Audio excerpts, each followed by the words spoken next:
Porque actualmente escribir es un verdadero acto de valentía, sí, un acto de reverdía incluso, puesto que en este mundo tan rápido, convulso y a veces tremendamente simplista en el que nos movemos, casi maquinalmente diría yo, escribir significa una constancia, un esfuerzo, un pensamiento crítico. Escribir es un acto de fe, de acercamiento a lo más humano y un reconocimiento casi idólatra a nuestros ancestros. La sociedad moderna tiende a simplificarlo todo, con la idea, según nos quiere hacer creer, de facilitarnos las cosas. No nos engañemos, pues es tan cierto como que la noche llega todos los días, que tales mecanismos infieren ese concepto de arrinconamiento, de simpleza, de confeccionar un colectivo casi inútil, que solo necesita un emoticono o palabra semi-encriptada para poder comunicarse. Así, sin más esfuerzo, ni más inteligencia que la superior a la de un primate. Eso, querido amigo, eso no es comunicarse, es simplemente ser aceptado en el redil de turno. Aquel que nos dice, tú no pienses que estás en pleno siglo XXI y para eso ya estamos nosotros. Escribir es un acto de humanidad, es una ceremonia de amor por lo bello, pues aún hoy, rodeados de pantallas de móviles de altas capacidades, el hecho de coger una resma y un sencillo lápiz o una pluma de frescas tintas, de afilar su punta y rasgar el papel se convierte en algo cotidiano, pero olvidado placer antediluviano. Escribir, sí, escribir es un acto de libertad, pues entre esos dos objetos no habrá jamás más censura y cortapisas que la que tú te imponga. No habrá ojos escrutadores ni lenguas de veneno que interpongan en sus morbosas reglas. Escribir es signo de inteligencia, es humano y humanidad.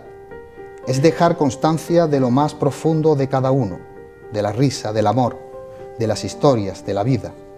Tú lees porque otros escriben y otros escriben porque tú lees, mejor, mal, peor o regular, pero escribes para dejar constancia, pues, de tu paso por este mundo.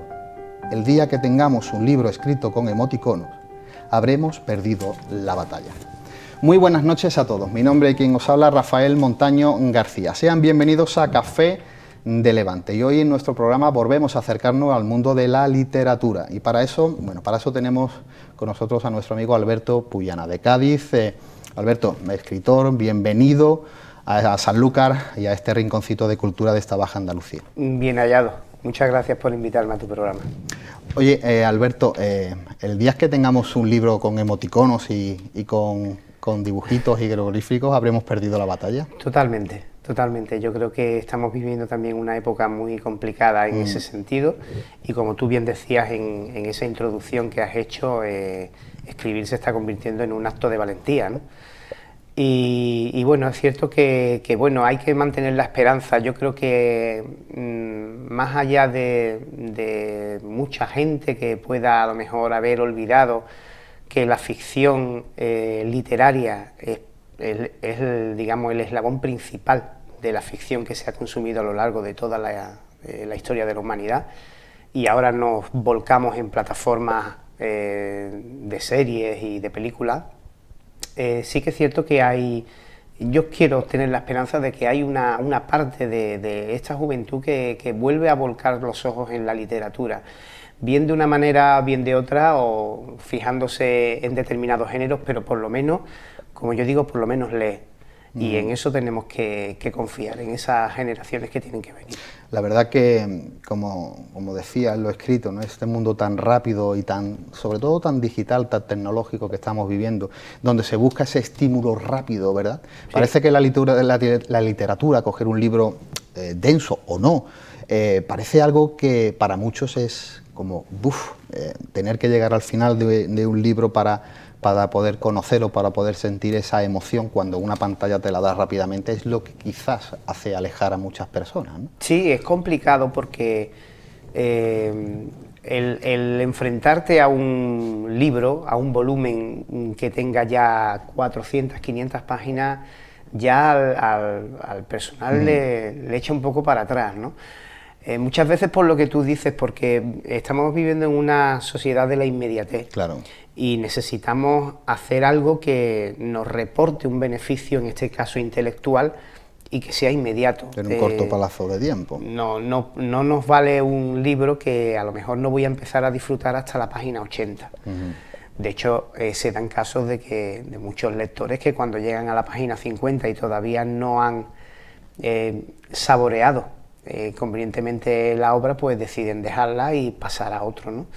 Y bueno, pienso de todas formas lo mismo que te he dicho antes, que eso también depende del tipo de lector que nos fijemos, y hay un lector ahora mismo que es avezado, que le gusta experimentar, incluso buscar clásicos, y yo quiero quedarme con eso.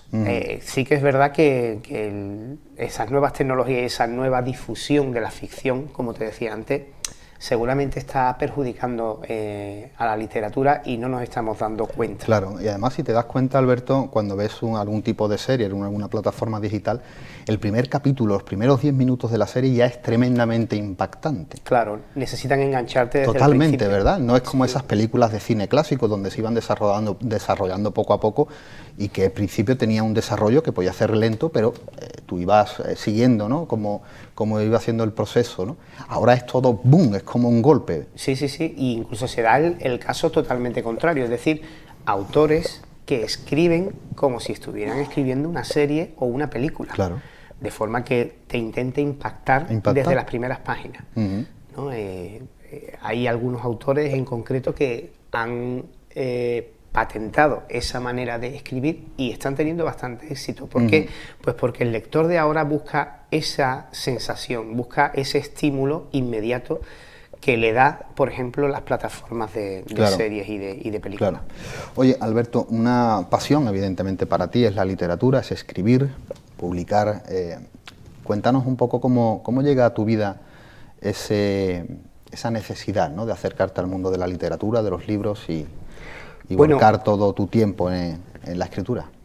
Yo, cada vez que me preguntan esto, yo siempre digo que yo escribía desde muy jovencito. Yo en mi adolescencia ya escribía mis pequeños relatos, ¿no?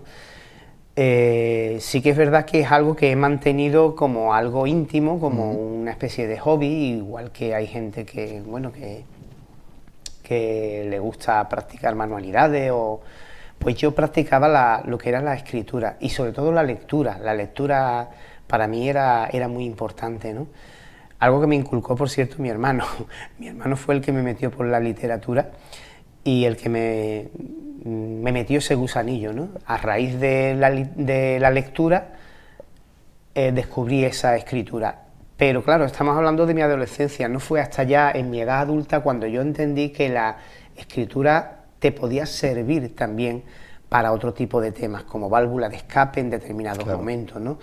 Yo, por ejemplo, mi profesión es la enfermería. El caso de poder tener esa válvula de escape en un caso como el mío, en el que trabajo en esa fina línea que separa la vida de la muerte, la verdad que la escritura me permitía esa escapada, ¿no?, hacia un mundo ficticio, ¿no? Y cada cual busca su manera de hacerlo. Yo en este caso, como te digo, mi contacto con la escritura realmente fue desde muy joven, pero no llegué a paladear lo que podía aportarme la escritura hasta muy adulto, ya con 30 y tantos años. Oye, Alberto, has nombrado antes la palabra los clásicos, ¿verdad? Nos podemos ir desde Cervantes a Lope de Vega, siglo de oro español, pasando por Quevedo. Nos vamos a algo más, bueno, siglo XIX, siglo XX, Pérez Galdós, hasta Blasco Ibáñez, Unamuno, etcétera. Pilares fundamentales para todo el mundo que quiera acercarse a la literatura. No sé en tu vida qué ha significado los clásicos, leerlos, estudiarlos y no sé si las has podido coger de base para alguno de tus trabajos literarios. Bueno, la base de literatura que se daba en mi época, cuando nosotros dábamos lengua española y literatura, era un castellano ya bastante antiguo. Lazarillo de Tormes, El Quijote, El sí de las niñas, todo eso te va marcando, te va dejando alguna huella indeleble. Lógicamente, y esto ya es una opinión muy personal, ya a tiro pasado, digamos, ya alguna vez que tú contemplas el paso del tiempo, seguramente no fuera la literatura adecuada para los niños de 11 o 12 años. Es una literatura que necesita de tener un poco de más dinámica de lectura. Claro, más conocimiento del vocabulario. Exactamente, y quizá en ese sentido yo creo que yo los leí demasiado pronto. Luego he leído clásicos ya de mayor y los he disfrutado mucho más. Claro, claro. De todas formas, los que a mí más me han marcado, aun reconociendo el valor de estas obras que tú y estos autores que tú comentas, a mí me ha marcado más la generación perdida anglosajona, la americana, ¿no? Fitzgerald, Truman Capote, Faulkner, en fin, esos son los que quizás me han marcado a mí más en mi forma de leer y de escribir, en ambas cosas. Bueno, yo con muchos amigos del mundo de la literatura, avezados en el siglo XIX o en temáticas un poco más profundas, se le nota, esa pluma, ese vocabulario, esa manera de expresar, termina siendo bastante decimonónica, ¿no? Bastante barroca en muchas situaciones, pero porque ha bebido muchísimo de esos clásicos, claro, ¿verdad? Claro. Resulta interesantísimo. Sí, termina siendo parte de tu esencia, ¿no? A mí yo he tenido la anécdota también de que muchas veces he estado en conversaciones y no se creían que yo era de Cádiz. Tú no eres de Cádiz porque tú hablas muy bonito, me decía. ¿Por qué? Porque empleaba un vocabulario, como tú dices, que no es el que la gente está habituada a escuchar, claro, ¿no? Pero también yo creo que eso poquito a poco se está perdiendo. Y hay mucha gente de aquí, de Cádiz, de la zona, que tiene un bagaje cultural importante. Hombre, por supuesto. Oye, has hablado de algunos nombres del mundo de la novela americana, quizás de años 20, ¿no? Por ejemplo, el Gran Gatsby, ¿no? El autor que has nombrado anteriormente.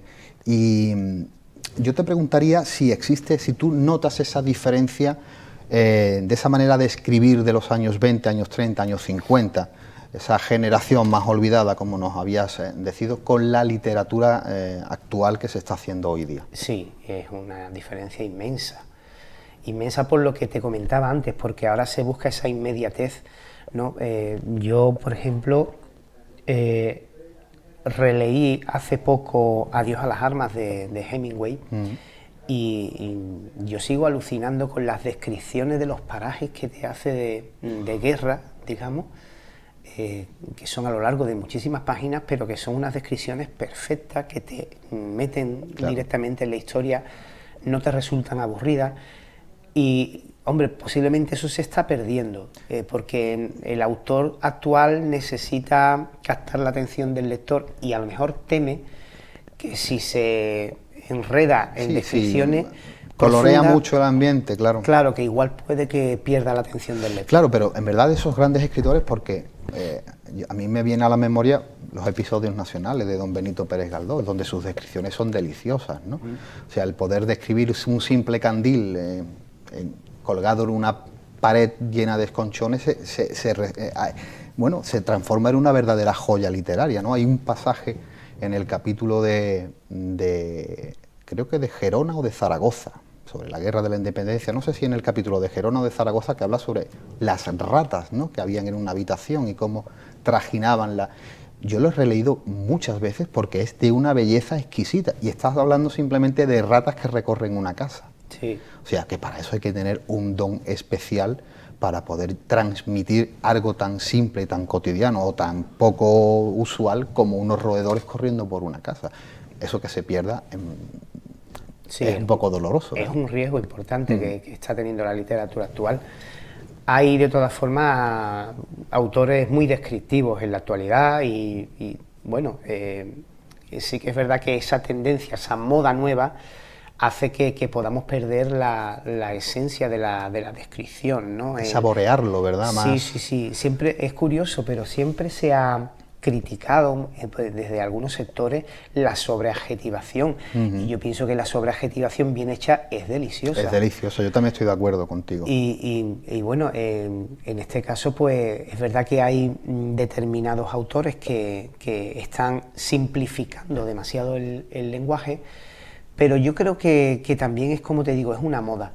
Es una moda y yo creo que se terminará imponiendo la buena literatura, y la buena literatura normalmente va acompañada, como te digo, de una descripción adecuada de los pasajes y que te permita vivir lo que te está transmitiendo la historia. Claro. Oye, Alberto, tengo aquí anotado que son 4 novelas las que tienes actualmente en la calle, 4 novelas en tu haber y un ramillete, una buena colección de premios y certámenes literarios que has ganado. A mí cuando lo leí me recordó a una entrevista, ¿no?, que le hace el maestro Quintero a Joaquín Sabina cuando escribía poesía, ¿no?, cuando se dedicó a la escritura. Decía, mira, a mí lo que más me molesta, Jesús, odio tremendamente las críticas cuando me las hacen en la música, pero en cambio cuando me critican de mi literatura, de mis premios y tal, en el mundo literario, en los suplementos dominicales, ¿no?, hablando de literatura, me englorian, ¿verdad? No sé si a ti tener ese elenco de premios conseguidos te supone una satisfacción y digamos que algo con el que seguir, ¿no?, trabajando todos los días. Es un reconocimiento al trabajo que haces, ¿no? Es un reconocimiento a que estás escribiendo algo que gusta. Pero no hay nada más allá. Quiero decir, por desgracia, en el país en el que vivimos, de la literatura viven 2 o 3 solamente. Claro. Y los grandes premios literarios ya conocemos cómo se manejan, ¿no?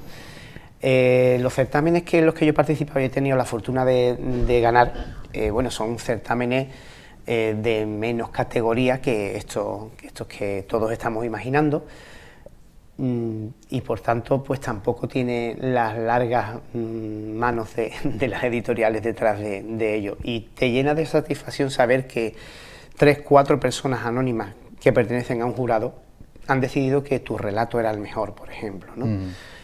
Y bueno, y es verdad que ese reconocimiento te llena de orgullo. Pero ya te digo, no va más allá en el sentido de que tú eres perfectamente consciente, o yo por lo menos lo soy, de que mi relato le ha gustado a esas 4 personas. Pero a lo mejor si hubieran sido otras 4 las que estaban de jurado, igual hubieran escogido un relato diferente al mío. Claro. Entonces, esto es cuestión de gusto. ¿He tenido la fortuna de salir ganador en varios certámenes? Pues sí, he tenido esa fortuna, pero no hay que darle más valor a eso de lo que realmente tiene, ¿no?, que es simplemente un reconocimiento a que tu trabajo está bien hecho. Oye, Alberto, ¿cómo ves actualmente el panorama literario en este siglo XXI? Bueno, el panorama literario es complicado porque... por lo menos, bueno, te puedo hablar de lo que yo veo de nuestro país, ¿no? Son grandes editoriales que prácticamente ocupan todo lo que son las estanterías de los diversos, de las diversas librerías y sobre todo centros comerciales, que se ha puesto ahora muy de moda eso de vender libros allí. Y claro, competir con 3 grandes elefantes, 4 en España es muy complicado. Eso nos relega mucho a autores que no somos conocidos bueno, a intentar meter la cabeza en un sitio donde es muy difícil tener visibilidad, ¿no?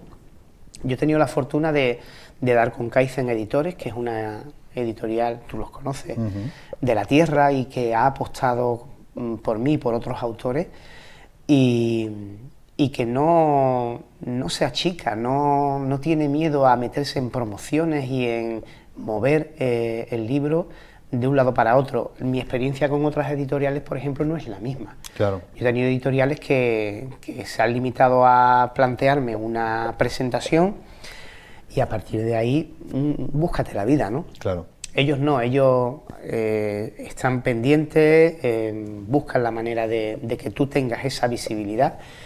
Y bueno, y ya luego está el que tenga más o menos recorrido la novela, ya dependerá del público, ¿no? Pero es verdad que el panorama literario español, sobre todo, es bastante complicado.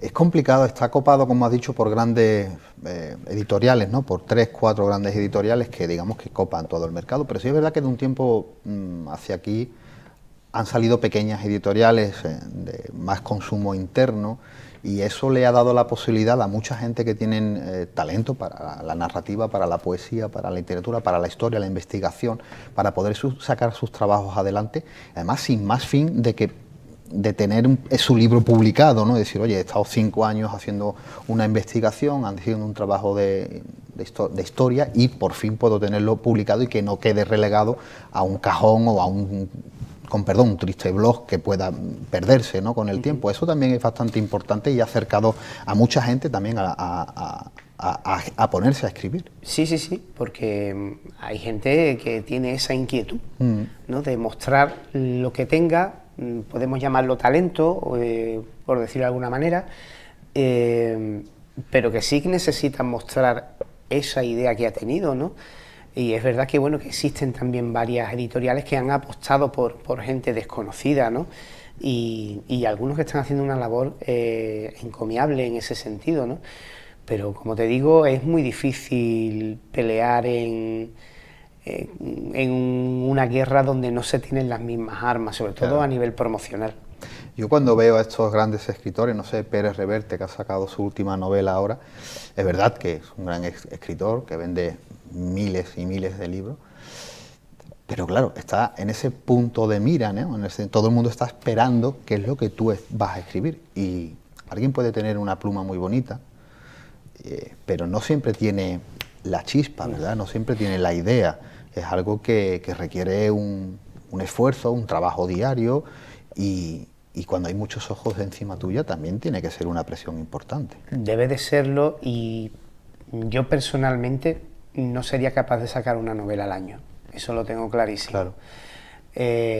Yo necesito mi tiempo, necesito cocinar a fuego lento la idea, plantear el argumento, escribirlo también tiene sus momentos de correcciones, es decir, esto no es una cosa que tú de un año para otro puedes hacer. Yo admiro a los autores que son capaces de sacar una novela al año. Yo no puedo, sinceramente. Hombre, yo me imagino, Alberto, que quizás estas personas ocupan su día entero en escribir. Ni aún así, Rafa. Yo pienso que además de escribir hay vida. Y bueno, tú puedes dedicarte profesionalmente a la escritura. Has puesto tú un ejemplo, Arturo Pérez Reverte, que seguramente sea uno de esos 2 o 3 que yo te decía antes, claro, que viven de esto. Pero aún así yo pienso que una novela al año implica una producción importante, el estar prácticamente el día entero escribiendo, si después va a llevar una corrección, etcétera, ¿no? Y como te digo, yo pienso que también hay una vida, ¿no? Hay que tener unas relaciones sociales, tienes una familia, tienes unos amigos. En fin, yo pienso que todo tiene que ser, digamos, equilibrado, ¿no? Tampoco te puedes fijar en lo que claro, es la literatura como si fuera lo único que tienes en la vida, ¿no? Claro. Alberto, vamos a pasar unos momentos a publicidad, si te parece, y bueno, pues seguimos hablando. Perfecto. Amigos de Café de Levante, nosotros volvemos tras unos anuncios publicitarios.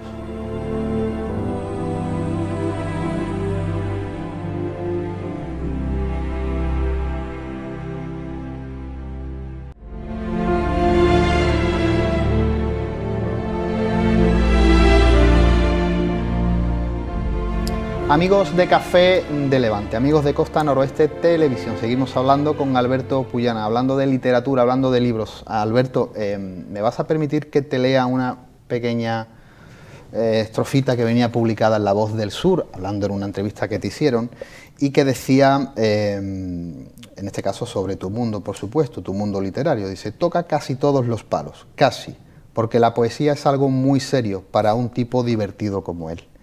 Oye, Alberto, ¿los malos momentos hacen buenos poetas? Seguramente, y buenos compositores también. ¿A que sí? Yo creo que todo va unido.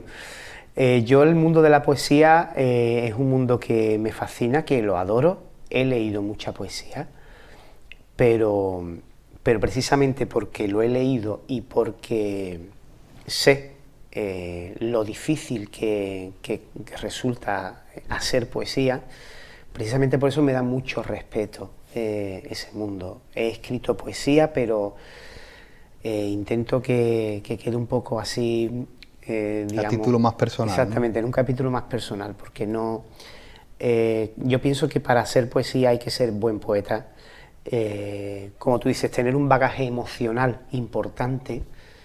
Y bueno, no sé si será porque no soy buen poeta o porque no tengo tampoco un bagaje emocional muy importante, pero yo no me veo haciendo poesía. Lo respeto vamos. Bueno, ¿tú crees, Alberto, que en algún momento llegará ese momento? Porque bueno, la verdad que, igual que el mundo de la literatura, cuando llega a tu vida y te sientes con ganas y fuerzas de escribir, pues lo haces igual.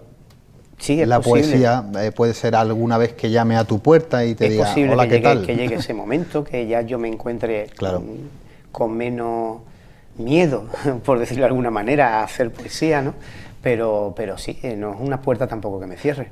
A la hora de, hablando con escritores, con poetas, gente del mundo de la filosofía, hablando del mundo de la música, es más fácil crear cuando hay cierta tristeza a tu alrededor, ¿verdad? No sé si a ti te ha llegado a pasar, pero yo particularmente soy mucho más hábil a la hora de poder escribir, a la hora de desarrollar algo que llevo dentro, con una música triste, con un ambiente más triste, que cuando uno está alegre. No sé si a ti te pasa y sí. ¿Por qué piensas que es? Sí, yo pienso que la melancolía es el catalizador perfecto, ¿verdad?, de las emociones. Y precisamente por eso buscamos tener un estado melancólico, quizás no triste, pero sí melancólico, ¿no? No hay un escenario que nos pueda inspirar más que estar sentado frente a la ventana mientras llueve, ¿no?, en el exterior, ¿no? Es algo que nos invita a escribir. Pero yo creo que también hay momentos alegres que te invitan también a escribir, ¿no? Y es posiblemente la emoción la que te provoca, la que te dice escribe, ¿no? Como tú dices, la melancolía, esa tristeza sí que parece que actúa de manera más catalizadora, sí, ¿verdad? Exactamente, es un catalizador mucho más evidente, ¿no? Y bueno, y no tiene que ser necesariamente para escribir algo triste, pero sí que es verdad que posiblemente hace brotar las emociones de forma mucho más sencilla. Claro. Oye, tengo aquí tu último libro, un libro publicado, como hemos hablado anteriormente, por Kaizen Editores, del que hablaremos ahora, Corpore Insepulto. Oye, una pregunta de manual de novato para alguien, por supuesto, que hasta el momento no había tenido la posibilidad de leer tu libro.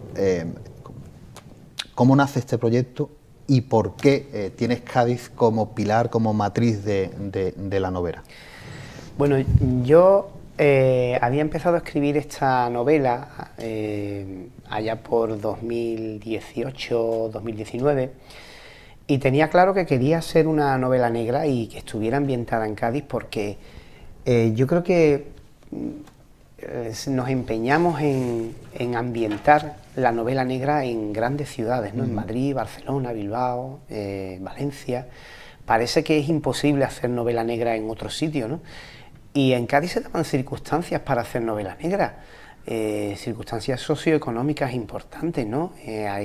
Cádiz siempre ha tenido problemas de infravivienda, de delincuencia, de corrupción política, es decir... sí, que hay mimbres. Hay mimbres para hacer novela negra. Entonces se me ocurrió que era una buena manera también de homenajear a mi tierra, ¿no? Haciendo una novela negra basada en Cádiz, ¿no? Solamente me faltaban los escenarios. Y los escenarios también existen, porque he huido en esta novela de los ambientes y las más postales tópicos, ¿no? Más típicos, claro, y tópicos de Cádiz, ¿no? Los más bucólicos, ¿no? Y como yo suelo decir con esta novela, es una novela poligonera, muy basado en el extrarradio y muy basado en esa zona industrial de Cádiz, en la parte de lo que es Puerta Tierra, ¿no? Aunque haya momentos que se pise circunstancialmente el casco antiguo, pero sí que es verdad que veía yo la necesidad de decir, oye, si es posible que hacer novela negra en Cádiz, ¿por qué no vamos a hacer novela negra en Cádiz, ¿no? Oye, Alberto, cuando hablamos de novela negra, a mí me gustaría preguntarte cuál crees tú que son los ingredientes necesarios para que una buena novela negra salga bien cocinada. Esto es como en la cocina, como tú dices, esto es como en la cocina, cada chef te va a decir su receta. Claro. Para mí tiene que tener un punto de misterio importante, tiene que tener al menos 2 tramas simultáneas, si pueden ser más, pues más, unos personajes, no te voy a decir quizás sórdidos, pero sí reales, con sus miserias también, no solamente con su parte, digamos, luminosa, sino que sean reconocibles para el lector como alguien que va por la calle o que se cruza contigo en las escaleras de tu casa. Y sobre todo que tenga un componente final también de sorpresa, ¿no? Yo creo que los finales de las novelas negras tienen que tener también un punto de sorpresa para no caer en precisamente lo que hablábamos antes de lo que estamos acostumbrados a ver en las plataformas en cuanto a series, claro. Y que al final tú ves 5 thrillers y en 3 de ellos la trama es muy parecida e incluso el final es el mismo. Es el ¿no? mismo. Entonces tienes que buscar siempre algo que se salga de todo lo que has estado contando antes. Cuando hablamos de crónica negra, Alberto, yo siempre la relaciono mucho con la novela negra, yo la relaciono mucho con la crónica negra, es muy paralela y creo que tiene cierto público que le atrae porque realmente el ser humano es muy morbo, ahí ese morbo, ¿verdad? Esos grandes crímenes que pueden asustar a la humanidad, ¿no? Y que pasan diariamente y que han copado portadas y portadas de periódicos y novelas, más allá de Jack el Destripador, ¿no? En adelante, yo creo que la novela negra sigue guardando esos ingredientes de, bueno, ese morbo intrínseco del ser humano, ¿verdad? Sí, sí, sí, incluso te diría que en España somos consumidores del género negro en literatura precisamente porque hemos sido grandes consumidores de la crónica negra. Crónica negra. Uno de los periódicos más consumidos en España durante muchísimos años fue El Caso. El Caso. Y bueno, y nada más que tienes que darte una vueltecita por las cadenas estatales y para darte cuenta del amarillismo que hay en muchas de ellas y que es algo que se consume en grandes incluso en esos años 70, ¿no? Donde el Caso del diario Pueblo, ¿no? Que vendían 200, 300 mil ejemplares diariamente y eran realmente duros de leer, o sea, sin cortapisas ninguno, y eso te daba cuenta de que la gente lo que estaba buscando era ese morbo, ese sensacionalismo, ¿no? Exactamente, eso lo hemos traspasado ahora a la televisión, porque es un formato, como estamos diciendo, más cómodo, más inmediato y bueno, y te facilita mucho, digamos, que te llegue esa noticia, ¿no? Pero si no hubiera estas cadenas de televisión, seguramente El Caso y el diario Pueblo seguirían teniendo el mismo éxito. El mismo éxito, ¿no? Oye, Alberto, has nacido en Cádiz. Cuéntame un poquito cómo fue esa infancia de ese Cádiz que te vio nacer. Bueno, mi infancia, yo creo que fue una infancia muy bonita. Yo soy hijo de familia obrera, mi padre era soldador, mi madre ha sido ama de casa, me crié en el barrio de Santa María, 2 portales un poco más para el lado de Martínez Ares, en su misma calle, y yo viví una infancia a pesar de que no te voy a decir necesidad porque a mí nunca me faltó de nada, ¿no? Pero no tuvimos ningún tipo de lujo, pero éramos muy felices. Y yo tengo un recuerdo muy bonito de mi infancia, de hecho muchas de las anécdotas que tenía yo de la infancia aparecen en muchas veces. Te he hecho esa pregunta porque bueno, no quiero interrumpirte, pero sé que sí has volcado, ¿no?, en tu creación literaria parte de esas vivencias tuyas, ¿no?, que eso sí puede ser una válvula, una vía de escape a esos recuerdos, ¿no? Sí, hay incluso una anécdota en concreto que es de mi adolescencia, que aparece en el libro y que es fundamental para la resolución de la novela, ¿no? Yo creo que es necesario tener esas vivencias, ¿no?, para poder escribirlas y que el lector tenga esa sensación de realidad, ¿no? Si es una vivencia tuya, el lector se va a dar cuenta de que lo que está leyendo ha pasado realmente, ¿no? Es difícil inventarte un hecho y que cale en el lector de la misma manera que si tú estás contando una vivencia con todos sus ingredientes, ¿no? Por eso yo normalmente me apoyo bastante en lo que son vivencias mías. Y sobre todo, Alberto, cuando alguien lee una novela, algún tipo de lectura donde él puede sentirse plenamente reflejado y decir, es que esto que le está pasando a este señor, al protagonista, ¿no?, al protagonista, alguno de los protagonistas del libro, es que me puede pasar a mí. Exactamente. Con lo cual es algo muy cercano, ¿verdad? No estamos hablando de Juego de Tronos, ¿no? O una novela sobre el espacio exterior, ¿no? Estamos hablando de algo que te puede pasar a ti un fin de semana estando de copas con tus amigos o paseando por la calle, con lo cual puedes ser tú el protagonista de una novela. Intento siempre, en los personajes, sobre todo a la hora de fabricarlos, de contar un poco esa biografía de ese personaje, basarme en esas vivencias que pueden ser propias o ajenas, claro, de personas de mi entorno, amigos, primos, familiares, o simplemente conocidos, ¿no? O el anecdotario típico de, oye, ¿te has enterado de que fulanito le pasó esto y tal y cual? Esas cosas, pues, que tú vas captando. Luego, cuando tú lo vuelcas en algún personaje, le das esa patina de realidad, ¿no? Y yo creo que es importante. Oye, Alberto, voy a hacerte una pregunta. Hemos hablado antes de las editoriales, ahora quiero hablar un poquito también de Kaizen, pero de hace unos años hacia acá se ha abierto un melón, para muchos interesantes, para otros no tanto, hay diferentes opiniones, que es el mundo de la autoedición, ¿no? El mundo de la autoedición hace que cualquiera pueda publicar, pero en cierta manera se copa quizás el mercado con material que puede ser muy bueno, pero también con material que no lo es tanto, ¿no? ¿Crees que la autoedición es una buena opción o puede ser un arma de doble filo a la hora de hablar de la literatura en general en España? La autoedición, si es de calidad, es una buena opción. El problema está en que en el mundo de la autoedición hemos confundido la autoedición con la impresión salvaje además. Yo tuve una experiencia de autoedición, la primera novela que saqué, y mi experiencia fue precisamente esa, que lo que se hizo fue una impresión salvaje. No importaba la calidad del producto, no se hizo corrección, la maquetación era, para darle de comer aparte, y cuando te das cuenta de que el producto que se ha sacado no le importa a esa editorial, sino que lo que le importaba era que tú imprimieras 200 ejemplares, que normalmente tú luego, la mayoría te los comes, claro, porque no eres capaz de vender 200 ejemplares, te das cuenta de que el negocio es muy atractivo para determinadas plataformas de autoedición, ¿no? Pero yo no demonizaría demasiado la autoedición. Obviamente la autoedición ha hecho que muchos productos de baja calidad, como estamos hablando, culpa sobre todo de esas plataformas de autoedición, pues estén llenando un espacio que seguramente necesitarían, pues, autoediciones de mejor calidad o autores independientes con editoriales humildes, ¿no?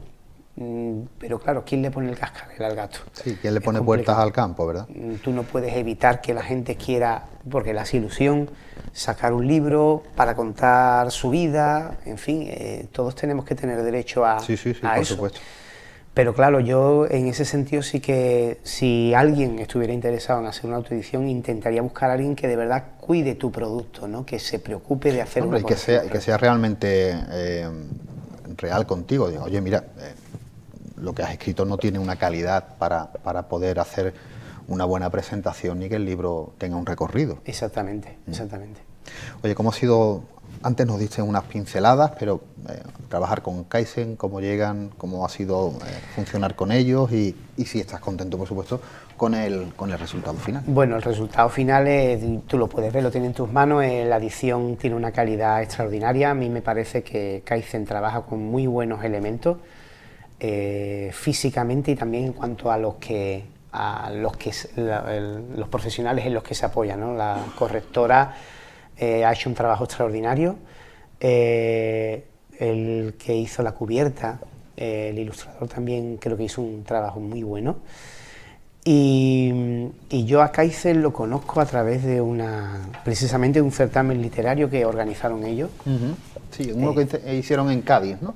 O en San Fernando. En Barbate. Sí, Riverville. Y allí yo fui finalista, no llegué a ganar el concurso. Y bueno, a partir de ahí pues mantuvimos contacto, ¿no? Y surgió el tema de que ellos estaban buscando a alguien que escribiera sobre cosas de Cádiz, y les dije, oye, pues precisamente yo estoy escribiendo una novela negra ambientada en Cádiz. Y a partir de ahí pues ya empezamos a colaborar. Y la relación que tengo tanto con Dani como con Javi, la verdad que es casi familiar.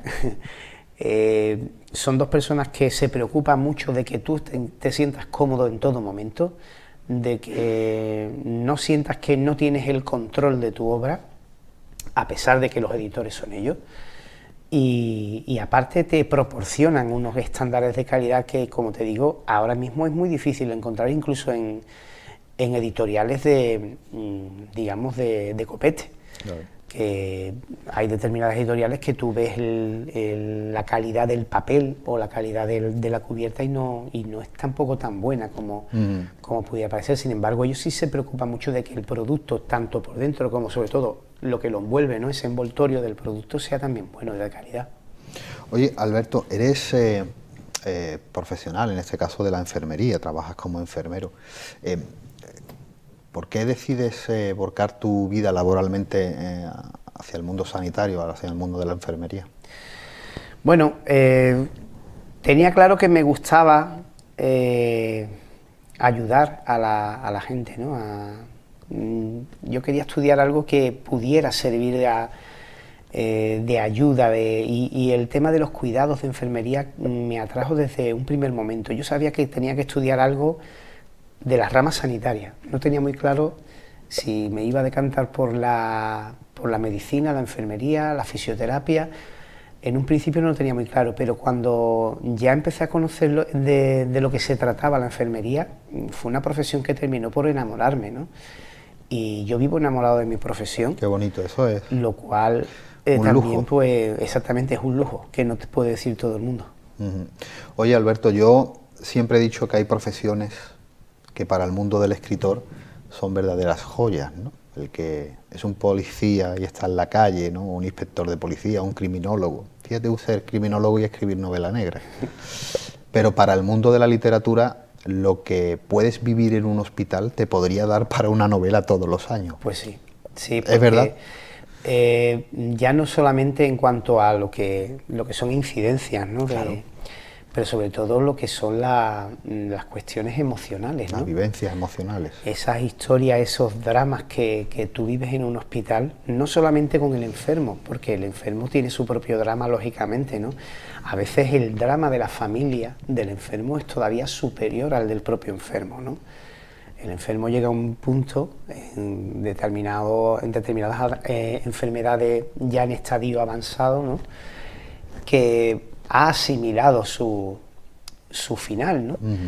Pero hay muchas familias que no terminan de reaccionar de la misma manera. Esos dramas familiares, lógicamente, son un caldo de cultivo para estas emociones que yo te decía antes, que son tan buenas para Claro, pero además para muchas ramas, incluso para la rama más del más allá, ¿no? O sea, ese último momento, ese último recogimiento, ese último suspiro, no sé, ponerse en el lado, por supuesto, de esa persona es imposible, pero cuando tú los miras con esos ojos escrutadores, digamos que hay un material ahí efervescente. Sí, sí, es algo de lo que podemos sacar provecho los que nos dedicamos a esto de contar historias. Y bueno, y es algo que además por un lado te gratifica poder darle esa salida emocional, ¿no? Y por otro incluso te mortifica porque eres consciente de que tú también terminarás pasando por esas mismas etapas. Y tus familiares. Y tus familiares, exactamente. Y bueno, es algo triste, pero es la vida. Es la vida. Y tienes que asumirlo, ¿no? Pero claro. hay que sacar esa enseñanza, ¿no?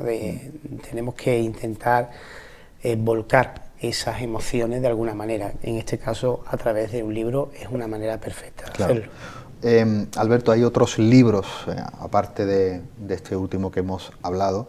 En este caso, El Predicante, sacado por Bubok en 2011, Lo que no te conté, en Tandalia, 2014, y La horma del zapato ajeno, Alma negra, 2019.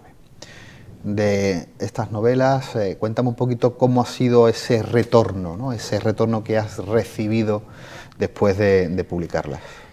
Bueno, ha sido un increchendo, ¿no? Al principio, la primera novela fue la autopublicada, como te comenté. Tuve, bueno, la aceptación propia de las primeras novelas, es decir, familiares y amigos, y para de contar. Con la segunda, con Lo que no te conté, ya tuvo un poco de más repercusión porque ya era una editorial más tradicional. El problema es el que te conté, que, bueno, en cuanto a nivel promocional, no fue una editorial que tampoco se preocupara mucho. Montó una presentación y ya, si te he visto, no me acuerdo, ¿no? Claro. Y la última tenía muchos ingredientes de que hubiera sido una gran editorial, porque también cuidaba mucho lo que era el formato y lo que era ese envoltorio que te contaba antes, pero tuvimos la mala suerte con La horma del zapato ajeno de que la editorial Alma Negra, una editorial madrileña, tuvo que cerrar por el COVID. Fue una de las empresas damnificadas por el COVID y no levantó cabeza y tuvo que dar el cerrojazo. Y bueno, y con Kaizen, pues bueno, he encontrado todavía más repercusión, todavía más aceptación por parte del público. Estoy recibiendo feedback a través de redes sociales, a través de cada vez que hago una firma de libro, la gente se acerca, me comenta, he recibido mensajes de WhatsApp comentándome, oye, pues mira, pues eso se agradece siempre, ¿no? Ese feedback es necesario para cualquier autor, ¿no? Claro. En ese sentido, pues todo eso, como te digo, yo creo que es gracias a esa promoción que se hace desde una editorial, ¿no? El hecho de tenerte para arriba, para abajo, ahora vas a una firma de libro, ahora vas a una presentación, ahora vas a la Semana Negra, ahora es algo que te ayuda a ir vendiendo un poco ese producto, ¿no? Y a la vez, el que te ve en algunos de estos sitios empieza a tener un poco de curiosidad, ¿no? por tu trayectoria. Claro. Oye, Alberto, ¿qué libros han marcado tu vida? Bueno, el primer libro que me marcó, siempre lo he dicho, es El camino de Miguel Delibes. Ese fue el que me animó a contar historias. Yo había leído antes otras cosas propias de la infancia y la adolescencia, ¿no? La serie de los 5, ¿no? En fin, pero no fue hasta que leí El camino de Miguel Delibes que yo dije, esto es lo que yo quiero contar historias así, ¿no? Y esa fue la primera que me marcó. Luego ya han venido otras como El viejo y el mar, de Hemingway también, A sangre fría, de Truman Capote, El gran Gatsby, como tú has comentado antes. Me han ido marcando poco a poco, sobre todo en el estilo, como te digo. Posiblemente sea la literatura anglosajona la que más ha dejado huella en mí. Y bueno, no sé si hay algún tipo de literatura que no soportas.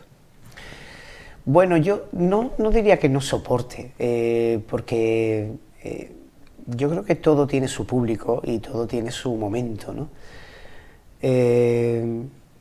Bueno, posiblemente las novelas de lo que se dicen los famosillos, bueno, volvemos a lo mismo, es la gente le gusta consumir el chascarrillo, claro. Entonces pues no es algo que yo consuma.